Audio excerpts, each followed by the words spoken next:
Picture a perfectly still expanse of black water. Suddenly, the surface detonates. A massive, multi-humped wake tears through the lake at a speed that defies logic, leaving violent churning waves in its path. They call it Nessie, a name that brings a smile to some.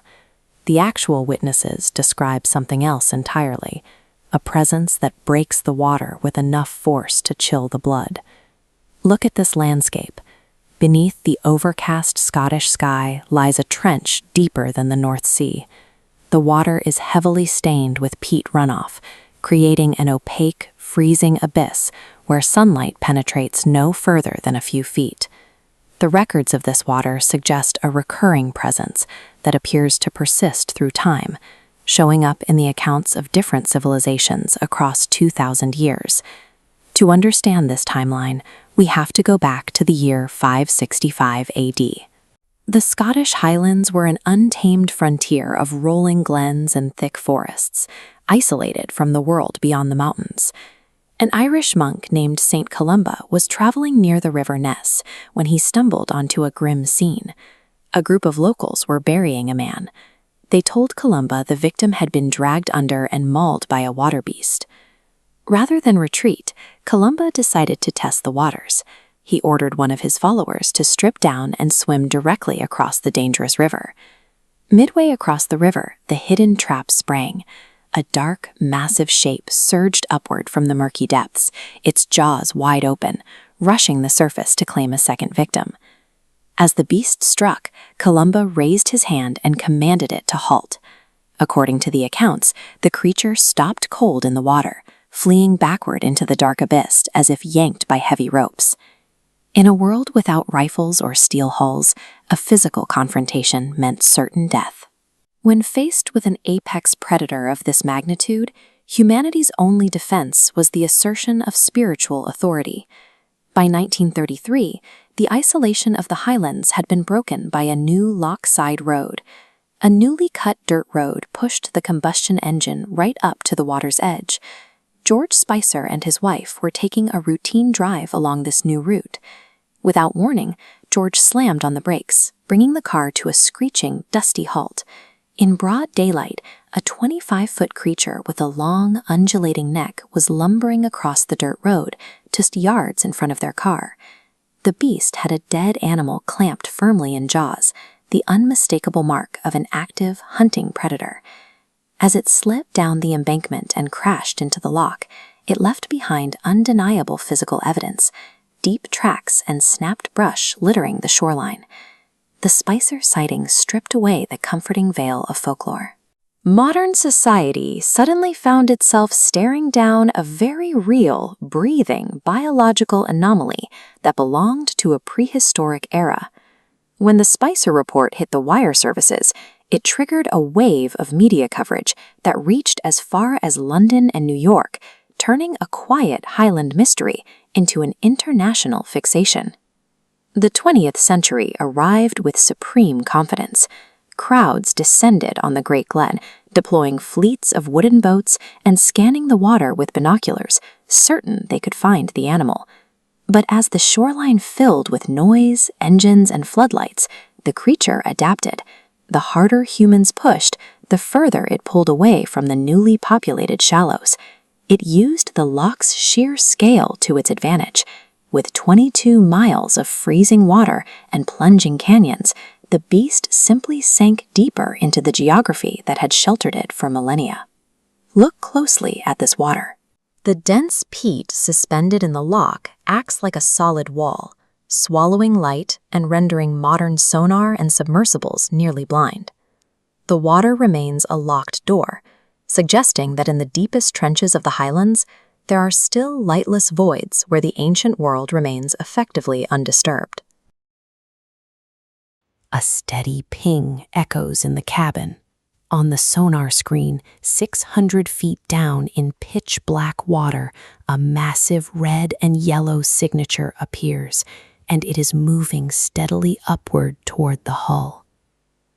We live in an era where satellite arrays map the ocean floor and environmental DNA sampling can catalog every species of fish in a river. Ancient folklore was supposed to die under the bright lights of modern science. Instead, scientists and engineers have spent nearly a century locked in an escalating technological arms race, deploying increasingly sophisticated hardware into Loch Ness to finally extract a physical body. Yet all this overwhelming technological force has failed to kill the myth. It has only provided hard, measurable data confirming that something massive is actively hiding in the water. The loch presents a bizarre problem for our hyper-connected age. The sharper our instruments get, the more this deep, dark water refuses to give up its dead.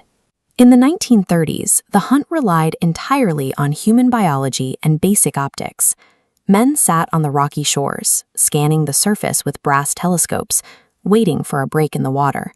Then, in 1934, physician Robert Kenneth Wilson captured what became known as the surgeon's photograph. This image of a swan-like neck rising from the mist immediately became the global standard of physical evidence. Decades later, deathbed confessions emerged. Individuals involved claimed the entire image was an elaborate hoax, engineered with a modified 14-inch toy submarine. But when independent analysts examined the original, uncropped negatives, they found physical contradictions. The scale of the water ripples and the displacement surrounding the object simply did not align with the mechanics of a small tin toy. Because the image possessed data points that couldn't be easily debunked, it anchored the phenomenon in reality. It forced the next generation of investigators to abandon simple cameras and bring in heavy machinery. By 1987, researchers traded passive observation for active acoustic force. During Operation Deep Scan, a fleet of 24 boats lined up edge to edge to sweep the entire 23-mile stretch of the loch. This diagram shows the specific mechanics of the operation. The fleet projected a continuous curtain of sonar beams straight down into the deepest trenches, creating a real-time, cross-sectional map of the underwater topography. As the beams hit the bottom, the screens lit up. The sonar detected 3 massive, solid targets.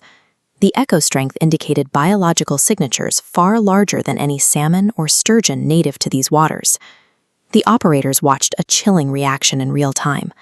As the acoustic curtain approached, the shapes dove aggressively downward, slipping perfectly under the lowest threshold of the sonar beams to evade detection. Operation Deep Scan's data shifted the focus of the hunt. The sonar captured massive biological targets, moving in direct, vertical response to a coordinated human sweep. Today, the search continues in the deepest sections of the water, near locations like the steep banks of the Falls of Foyers. Recently, hikers along these trails reported seeing a massive, 30-foot dark shape pushing its way upstream, fighting forcefully against the natural current of the loch. Observers immediately launched a drone equipped with advanced thermal imaging to secure an aerial advantage and lock on to the target from above. The camera successfully captured a massive heat signature radiating from beneath the surface. But the exact second the operator descended the drone for a closer look, the thermal signature vanished completely into the cold water. The thermal signature's immediate disappearance exposes a recurring failure in our modern arsenal. Even with an aerial advantage, the physical properties of the loch render our most advanced surveillance tools ineffective. The stone ruins of Urquhart Castle have watched a century of human expeditions arrive with absolute confidence and leave with empty hands. Teams have dragged the waters with weighted nets, saturated the basin with sonar, flown thermal arrays, and filtered millions of gallons for environmental DNA. None of it has produced a definitive biological specimen. The sheer volume of contradictory data leaves the scientific community fractured. Some researchers argue for a surviving pocket of prehistoric plesiosaurs, while others point to a complex, collective psychological hallucination. This ongoing failure serves a specific, humbling purpose. It reminds us that our technological mastery over the natural world has limits. In an era where the globe is mapped and measured, the monster remains a master of the dark. Perhaps the loch deserves its secret.